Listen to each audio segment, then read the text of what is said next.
Praise the Lord. கர்த்தருக்கு ஸ்தோத்திரம். இன்று கர்த்தர் நம்மோடு பேச விரும்புகிற வார்த்தை, கர்த்தர் சிறையிருப்பை திருப்புவார்.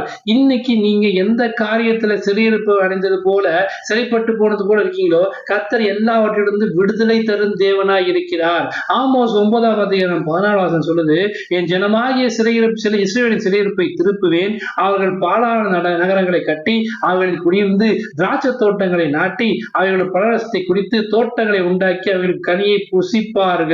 கனியை புசிக்கும்படியாக கையின் பிரயாசத்தை ஆசிரிக்கும்படியாக பாழான நகரங்களை மறுபடியும் கட்டும்படியாக கர்த்தர் உங்கள் சிறையிருப்பை திருப்புவார். எப்படி திருப்புவாரா? தெற்கத்தி வெள்ளத்தை திருப்புவது போல திருப்புவாராங்க.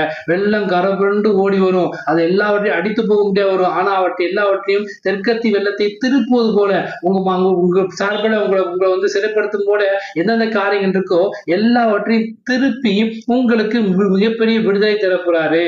கர்த்தர் சிறையிருப்பை திருப்பும் போது சொப்பன காலங்களை போல இருந்தோன்னு வசனம் சொல்லுதுங்க. இவ்வளவு கஷ்டம் இருந்துச்சா, இவ்வளவு பாடு இருந்துச்சா, இவ்வளவு கடன்கள் இருந்துச்சா யோசனை பண்ணி பார்க்கிற அளவுக்கு கர்த்தர் உடனே சிறையிருப்பை மாற்றி உங்க வாழ்க்கையை மாற்றி போடுவாரு. சீயோனிலிருந்து இஸ்ரவேலுக்கு ரட்சிப்பு வருவதாக கர்த்தர் தம்முடைய ஜனத்தின் சிறையிருப்பை திருப்பும் போது யாக்கோபுக்கு களிப்பும் இஸ்ரவேலுக்கு மகிழ்ச்சியும் உண்டாக்கும். உங்க வாழ்க்கையில என்னென்ன காரியங்கள் சிறையிருப்போ, கடனா, வியாதியா, பலவீனமா, தனிமையா, கண்ணீரா, போராட்டமா, ஊழியத்தில் பிரச்சனையா, மனிதர்கள் மூலமா, சொந்தக்கார மூலியமா, சொத்து பிரச்சனை, எந்த காரியம் இருந்தாலும் எல்லாவற்றிலிருந்து கர்த்தர் விடுதலை தரும் தேவனா இருக்கிறார். சிறையிருப்பை திருப்பும் தேவனா இருக்கிறார். உங்களுக்கு களிப்பு மகிழ்ச்சி உண்டாகும்படியாக யாக்கோபுக்கு களிப்பும் இஸ்ரவேலுக்கு மகிழ்ச்சி உண்டாகும்படியாக கர்த்தர் சிறையிருப்பை திருப்புறாங்க. அது மட்டும் இல்லாம யோபுக்கு ஒரு சிறையிருப்பு இருந்துச்சு, அதை எப்படி திருப்பினாரா?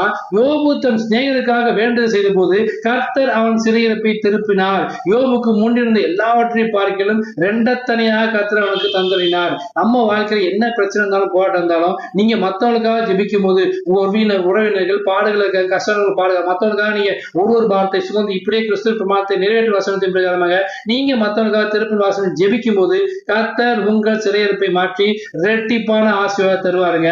இன்னைக்கு கர்த்தர் உங்களுக்கு பக்கத்து வாசனை என்னன்னா, உங்கள் சிறையிருப்பை கர்த்தர் திருப்புவாரு.